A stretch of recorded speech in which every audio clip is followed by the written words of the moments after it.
రాజేష్ ఏమైందిరా? ఏం జరిగిందిరా? గంతో ఆడుకున్నాను డాడీ. వీడు దొంగ, నేను పోలీస్. వీడిని నేను కాల్ చేశాను. రాస్కల్స్, ఇంట్లో ఇన్ని బొమ్మలుండగా ఇదే దొరికిందిరా మీకు ఆడుకోవడానికి? ఎవరు గురించారా తిని? అమ్మ చాక్లెట్లకి ఇచ్చిన డబ్బులు దాచుకుని తుపాకీలు కొంటారు, తుపాకీలు. ఇంకెప్పుడైనా ఇలాంటి తుపాకులతో ఆడుతూ కనిపించారంటే తోలు ఉరిచేస్తాను, జాగ్రత్త.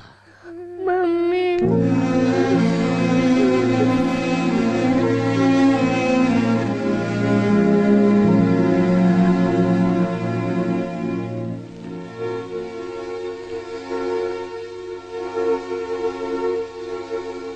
మీరు పిల్లల మీద కోపడ్డం ఇదే మొదటిసారి. అది వాళ్ళ మీద ఉన్న కోపం కాదు పద్మ. పసితనంలోనే అడ్డదారిలో అడుగుపెట్టి అందులో కురుగుపోయినందుకు నా మీద నాకున్న కోపం. నా జీవితాన్ని నేను ఇక మార్చుకోలేను. కనీసం నా బిడ్డలైన ఈ కత్తులకి, తుపాకులకి, రక్తానికి, రాక్షసత్వానికి, చావడానికి, చంపుకోవడానికి దూరంగా బ్రతకాలి. ఏ క్షణాన ఏ ప్రమాదం వస్తుందో నన్న శాంతి సుఖం లేని జీవితాలు వాళ్ళవి కాకూడదు. వాళ్ళు పెద్ద పెద్ద చదువులు చదివి గౌరవమైన ఉద్యోగాలు చేస్తూ బ్రతకాలి. అది నా కళ, కోరిక. అందుకే వాళ్ళ చేతుల్లో ఉన్నది బొమ్మ తుపాకీ అని తెలిసినా దాన్ని చూసి అప్సెట్ అయిపోయాను. తప్పకుండా మీరు అనుకున్న స్థితికి ఎదుగుతారండి పిల్లలు. అనవసరంగా మీరు వాళ్ళ గురించి దిగులు పెట్టుకోకండి.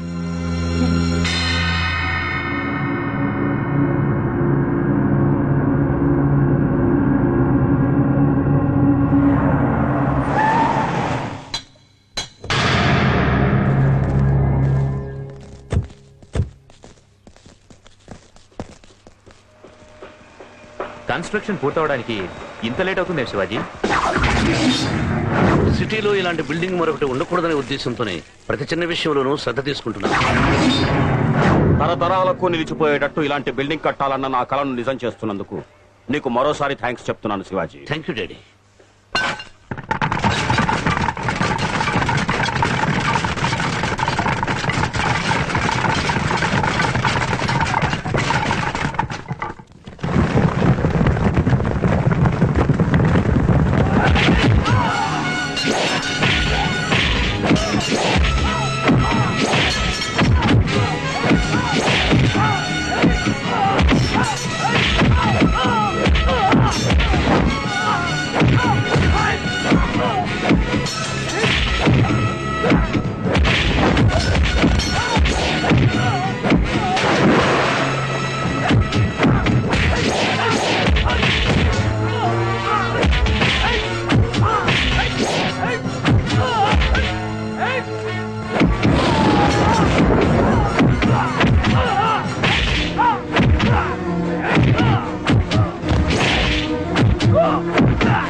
ప్రోగ్రెస్ రిపోర్ట్ మీద సంతకం చేయవా?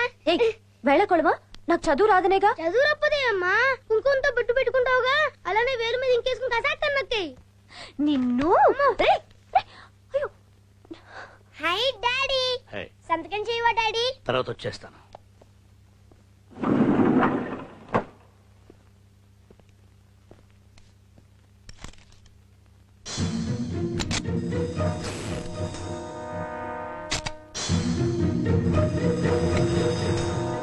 అమ్మా, మా టీచర్ చెప్పారు పోలీసుల దగ్గర దొంగల దగ్గర మాత్రమే గన్స్ ఉంటాయని. మరి నాన్న దగ్గర కానీ ఉందంటమ్మా. నాన్న పోలీసా దొంగ? చెప్పమ్మా, నాన్న పోలీసా దొంగ?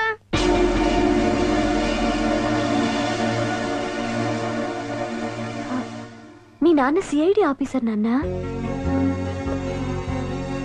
ఈ విషయం ఎవరికి తెలియకూడదు, చివరికి మనకు కూడా.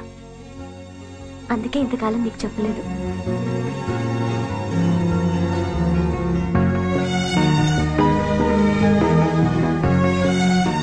డాడీ, మీరు సిఐడి ఆఫీసర్ అంట కదా. I'm proud of you daddy.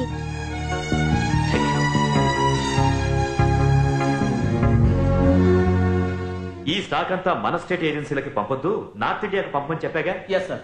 ఇక్కడే అమ్మామనుకో మన కుర్చీ కింద మనమే కుంపడి పెట్టుకున్నట్టు అవుద్ది. నిజమే సార్. Good morning.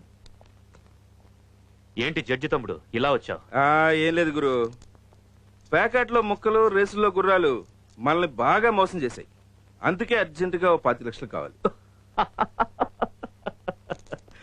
నీకు ఉద్యోగం ఇచ్చి 30,000 జీతం ఇవ్వటమే దండగా. ఏదో మీ అన్నగాడు అడ్డదారిలో జడ్జి అయి మాకు హెల్పింగ్ గా ఉన్నాడు కదా అని తన మాట కాదనలేక. హే మాద్రి, మా అన్న మాట కాదనకుండా నాకు ఉద్యోగం ఎలా ఇచ్చావో నా మాట కాదనకుండా 5 లక్షలు నాకు ఇచ్చేయి.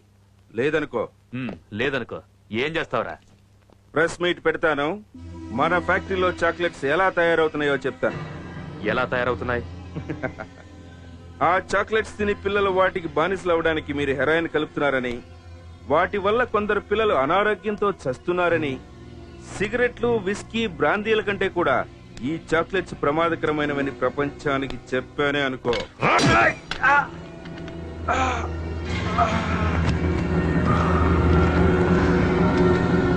చాక్లెట్ వ్యాపారం చూడరా అంటే నా చాక్లెట్ మీద నాకే లెక్చర్ ఇస్తావరా? ఈ హేమాద్రి చాక్లెట్ పేరే హీ మ్యాట్ రా. బ్యాడ్. రైట్. వీడు హైవేలో లారీ యాక్సిడెంట్ లో పోయాడు. అర్థమైందా? క్లీన్ చెయ్యి. రహీం, నీ భార్య గుండె నొప్పి తగ్గిపోయిందా? తగ్గింది సాబ్. ఎవరు పట్టించుకోపోయినా సొంత మనిషి లెక్క నువ్వు దగ్గరుండి డాక్టర్ చూపించినావు సాబ్. నయమైపోయిందని ఊరుకోక మందులు సరిగా వాడుతూ ఉండండి. శివాజీ బాబు, నువ్వు బడా దిల్దార్ ఆద్మీ. నిన్ను నమ్ముకున్న వాళ్ళకి, ఆకలిని చేసిన వాళ్ళకి సహాయం చేస్తావు. అందుకే ఆ అల్లా నీ భార్య బిడ్డల్ని మంచిగా చూస్తాడు. రహీం, ఖరాబ్ సింగ్, ఇవ్వు సార్. నీ నమాజ్కు టైం అయింది. నువ్వు మసీదుకి వెళ్ళు, నేను డ్రైవ్ చేసుకెళ్తాను.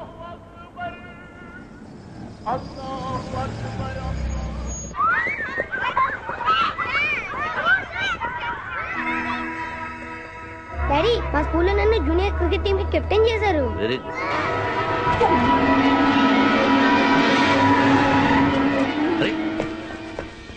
బేబీకి ఏమైంది? Baby, baby. నమస్తే శివాజీ గారు. నమస్తే. ఎవరి పాప? ఏం జరిగింది? రోడ్డు మీద కళ్ళు తిరిగి పడిపోయింది. Please checkup doctor. Same case. Sister, ఈ పేషెంట్ త్వరగా జనరల్ వార్డుకి తీసుకెళ్ళండి. Okay doctor. డాక్టర్, బిడ్డల నొరగలగలతో పడి ఉంటే ఈ కంగారు లేకుండా సేమ్ కేసు అంటారేమిటి? సార్ ప్లీజ్ నాతో రండి. చూడండి సార్. ఓ మై గాడ్, ఇంతమంది పిల్లలేండి డాక్టర్? ఇది వైరస్ వల్ల వచ్చే జబ్బా? కాదు, పిల్లలు ఇష్టపడి తినే చాక్లెట్స్ ద్వారా వచ్చిన జబ్బు. చాక్లెట్ల వల్ల వచ్చే జబ్బా? అవును సార్. పిల్లలు ఆ చాక్లెట్స్ కు బానిసలు అవ్వడానికి వాటిలో కలిపే మాదక ద్రవ్యాల వల్ల వచ్చే ప్రమాదం. మరి ఆ విషయం పోలీసు రిపోర్ట్ ఇవ్వచ్చుగా? అంత ధైర్యం ఎవరికుంది? ప్రాణం అంటే ఎవరికైనా తీపే కదా సార్. ఏమిటి సార్ మీరు మాట్లాడేది? ఆ చాక్లెట్ ఫ్యాక్టరీ ఎవరిదనుకున్నారు? మీదే. మీ శోభనాద్రి గారిది, మీ హేమాద్రిది. హేమాద్రి ఎక్కడ? 4వ నెంబర్ కూడా స్టాక్ చెక్ చేస్తున్నారు. ఫోన్ చేయమంటారా? సార్ లోపలికి ఎవరిని రానివ్వకుండా. హేమాద్రి. హలో శివాజీ, ఏం కావాలి? వెంటనే ఈ ఫ్యాక్టరీ మూసేయడం కావాలి. నువ్వు చెప్పిన పని చేయడానికి నీ చేతి కింద మనిషిని కాదు, నీ కన్న ముద్ద పడేసే శోభనాద్రి గారి కొడుకుని, నీకు చిన్న బాస్ని. Shut up! ఏ పాపం తెలియని దీపాలంటే పసిపిల్లలు ఎంతో మంది ఈ చాక్లెట్ తిని ఆసుపత్రి పాలవుతున్నారు. నీ సంపాదన కోసం వాళ్ళని చంపే అధికారం, హక్కు నీకు లేదు. వెంటనే వీడి తయారీ ఆప్ చేయి. ట్రైన్ యాక్సిడెంట్ లో జనాలు చచ్చిపోయారని ట్రైన్ లో ఆపేయడం పిచ్చి పని కాదా? ఎక్కువ మాట్లాడకుండా ఇక్కడి నుంచి బయలుదేరు. Just get out.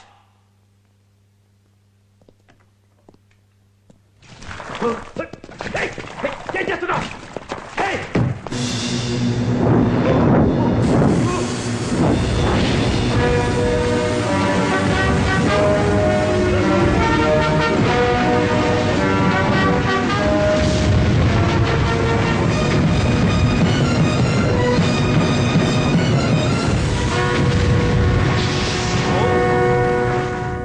పసివాళ్లు తినే చాక్లెట్స్ లో హెరాయిన్ కలపడానికి నీకు అసలు మనస్సెలా వచ్చిందిరా? శివాజీ, నువ్వు ఆ గొడవను తగలబెట్టి ఎంతో మంది పిల్లల భవిష్యత్తును కాపాడి చాలా మంచి పని చేశావు. I'm proud of you. Thank you daddy. అది యాక్సిడెంట్ లో బూడిదైందని ఇన్సూరెన్స్ ఏర్పాట్లు చేయి. వెళ్ళు. అలాగే. ఏరా, నేనన్న మాటలకి నువ్వు బాధపడుతున్నావా? నన్ను తిట్టిన దానికంటే ఆ శివాజీ గారిని పొగిడినందుకే నా బాధ. అవునులే, నీకు నాకంటే వాడంటేనే ఇష్టం, వాడంటేనే ప్రేమ, వాడంటేనే అదేం మాటలరా? విశ్వాసంగా ఉన్నంత మాత్రాన కుక్క కన్న బిడ్డ కంటే ఎక్కువ వదరా. నా మాట విను. వాడు నిన్ను నన్ను కాపాడుతూ ఉన్న కాపలా కుక్కరా. వాడి విశ్వాసాన్ని మనం ఉపయోగించుకోవాలి గాని వాడిని దెబ్బ కొట్టి దూరం చేసుకోకూడదురా. హేమాద్రి, లోకంలో ఏ మనిషి అయినా ప్రేమించేది నా అన్నదాన్నే. నా రక్తం పంచుకు పుట్టావు. నీకంటే నాకెవ్వరూ ఎక్కువ కాదురా.